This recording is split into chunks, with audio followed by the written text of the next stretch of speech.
एक schedule caste के पास एक पत्रकार गया गांव में और उसको ये पूछता है कि क्या भाई तुम किसको वोट देने वाले हो? तो वो कहता है कि मैं बीजेपी और कांग्रेस दोनों को वोट नहीं देने वाला। तो फिर किसको देने वाले हो? तो वो कहता है ये मेरा सीक्रेट अधिकार है, मैं क्यों बताऊं आपको, आप क्यों पूछते हैं मेरे से? तो पत्रकार कहता है उसको कि आप बीजेपी को वोट नहीं देने वाले, ये बात तो मैं समझ सकता हूं, लेकिन कांग्रेस को वोट क्यों नहीं देने वाले? उसने कहा क्यों दे कांग्रेस को वोट? तो उसने कहा कि अरे कांग्रेस आपके लिए, आपकी कल्याण के लिए कितना काम कर रही है। आप गांव के आदमी है, आपके पास जमीन नहीं है, तो आपको भेड़ बकरियां भैंस खरीदने के लिए आपको बैंकों से लोन दे रही है, सब्सिडी दे रही है, आपको पंचायत व्यवस्था में आपको प्रतिनिधित्व दे रही है, आपको सरपंच बनाया जा रहा है, पंच बनाया जा रहा है। तो उसने सवाल किया, वो आम आदमी ने सवाल किया कि क्या सारी उम्र हम भेड़ बकरियां पालने वाले खरीदने वाले ही बने रहे? क्या सारी उम्र हम पंचायत समिति के पंचायत के ही मेंबर बने रहे?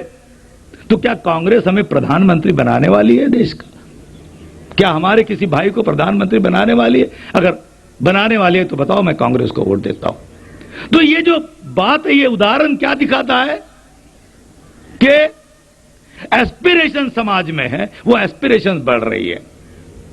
वो एस्पिरेशन से सत्ता पर नियंत्रण, हमारा सत्ता हमारे हाथों में आए, सत्ता पर हमारा प्रभुत्व स्थापित हो। और ये सत्ता पर प्रभुत्व स्थापित करना ये बच्चों का खेल नहीं, ये आंदोलन, अपने आंदोलन को महान बनाए बगैर हम लोग ये नहीं कर सकते। तो जो आम हमारा आदमी है, हमारे समाज का, उसकी जो एस्पिरेशंस बढ़ गई, महत्वाकांक्षाएं बढ़ गई, वो महत्वाकांक्षा फुलफिल करने के लिए समाज में जब वो प्रेरित होता है, कार्यरत होता है, तो इससे उनका ध्यान हटाने के लिए हमारे समाज में अन्याय अत्याचार की बात को लेकर, अरे वो गांव में अन्याय हो गया, भाई उसके लिए क्या करने वाले हो तुम? अन्याय होता है किसी मध्य प्रदेश के किसी गांव में और महाराष्ट्र में सवाल किया जाता है, उसके लिए तुम क्या कर रहे हो? या आरक्षण, आज हमारे साथियों ने बताया कि कुछ लोग आरक्षण का नाम लेकर आगे आ रहे हैं। आरक्षण अपने आप में कोई आंदोलन नहीं है, आरक्षण ये आंदोलन का नतीजा है, रिजल्ट है। और जिनके आंदोलन की वजह से आरक्षण का नतीजा निकला, उन्होंने केवल आरक्षण के लिए आंदोलन नहीं किया था, उनके आंदोलन का उद्देश्य व्यवस्था परिवर्तन था। व्यवस्था परिवर्तन के लिए समाज परिवर्तन के लिए सत्ता संरचना में परिवर्तन, और सत्ता संरचना से व्यवस्था परिवर्तन।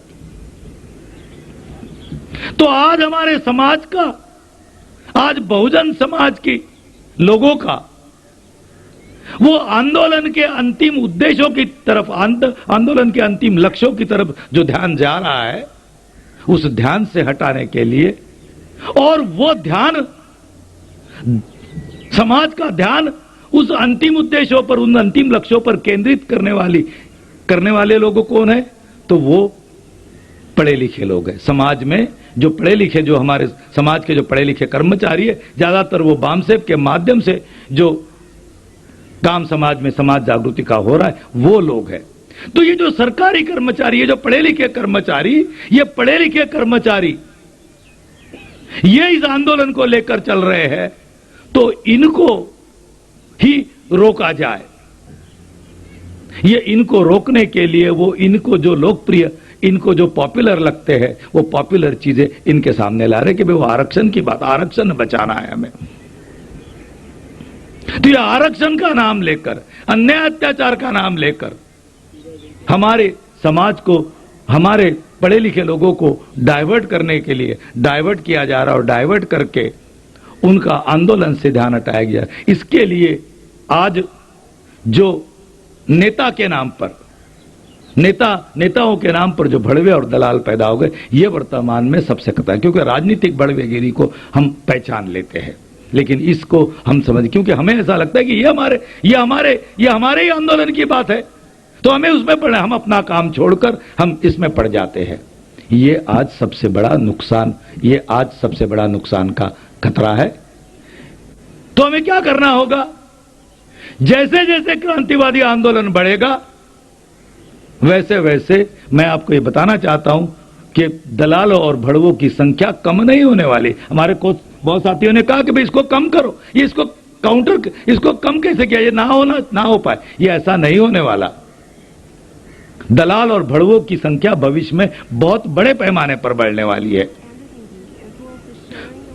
क्योंकि ये बढ़ाना ये हमारे हाथ में नहीं है, ये हमारे दुश्मन के हाथ में। दुश्मन हमें गुमराह करने के लिए, हमारा ध्यान, हमारा अटेंशन डाइवर्ट करने के लिए वो ये बात करते रहेगा। तो सबसे बड़ा उपाय, सबसे बेहतर उपाय ये है कि हम भड़वे और दलालों का फिनोमिना समझे, और फिनोमिना समझकर भड़वे और दलाल क्या होते हैं, कैसे होते हैं, वो क्या करते हैं, ये समझे और समझकर अपने समाज को समझाए, ताकि भड़वे और दलालों का जो प्रभाव समाज पर होता है वो प्रभाव को काउंटर किया जाए, उस प्रभाव को निष्प्रभ किया जाए। यही उसका सबसे बड़ा उपाय है।